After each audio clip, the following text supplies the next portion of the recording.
નમસ્કાર મિત્રો, વાત કરીશું આજના તાજા સમાચારની। આગામી IPL 2025માં દિલ્હી કેપિટલ્સનો કેપ્ટન કોણ હશે તેને લઈને ફ્રેન્ચાઇઝી દ્વારા હજુ સુધી કોઈ સ્પષ્ટતા કરવામાં આવી નથી। રિષભ પંતના ગયા બાદ ટીમ નવા કેપ્ટનની શોધમાં છે।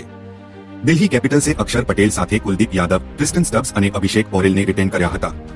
IPL 2025ના મેગા ઓક્શનમાં ફ્રેન્ચાઇઝીએ KL રાહુલ અને ફાફ ડુ પ્લેસિસ જેવા અનુભવી ખેલાડીઓનો ટીમમાં સમાવેશ કર્યો હતો। રાહુલે ગત સિઝનમાં લખનૌ સુપર જાયન્ટ્સનું નેતૃત્વ કર્યું હતું, જ્યારે ફાફ ડુ પ્લેસિસે રોયલ ચેલેન્જર્સ બેંગ્લોરનું નેતૃત્વ કર્યું હતું। પરંતુ દિલ્હી આ બંનેને અવગણીને અક્ષર પટેલને કેપ્ટન બનાવવાના મૂડમાં હોય તેવું લાગી રહ્યું છે। અક્ષર પટેલ બની શકે છે દિલ્હી કેપિટલ્સનો કેપ્ટન। એક અહેવાલમાં દાવો કરવામાં આવ્યો છે કે દિલ્હી કેપિટલ્સના ટોચના મેનેજમેન્ટના એક સૂત્ર દ્વારા સ્પષ્ટતા કરવામાં આવી છે કે અક્ષર પટેલ આ વર્ષે દિલ્હીનું નેતૃત્વ કરશે। અક્ષર પટેલ વર્ષ 2019થી દિલ્હી ટીમ માટે રમી રહ્યો છે અને તે રિષભ પંતની ગેરહાજરીમાં ઘણી વખત ટીમનું નેતૃત્વ કરતો જોવા મળ્યો હતો। અક્ષર પટેલની કેપ્ટનશીપનો અર્થ એ છે કે KL રાહુલ વિકેટકીપર અને બેટર તરીકે ટીમમાં રહેશે। ઇંગ્લેન્ડ સામેની સિરીઝ માટે ટીમનો વાઇસ કેપ્ટન।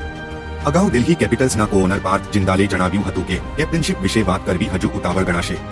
અક્ષર પટેલ લાંબા સમયથી ફ્રેન્ચાઇઝી સાથે છે અને ગયા સિઝનમાં તે ટીમનો વાઇસ કેપ્ટન હતો, તેથી અમને ખબર નથી કે તે અક્ષર હશે કે બીજું કોઈ। ઇંગ્લેન્ડ સામેની આગામી 5 મેચની સિરીઝ માટે અક્ષર પટેલને ટીમનો વાઇસ કેપ્ટન બનાવવામાં આવ્યો છે। તો હાલ માટે આટલું, મળીશું નવી અપડેટ સાથે। જો તમને અમારા વિડીયો પસંદ આવતા હોય તો વિડીયોને લાઇક કરી, ચેનલને સબસ્ક્રાઇબ કરી બાજુમાં આવેલા બે આઇકને દબાવી દેજો।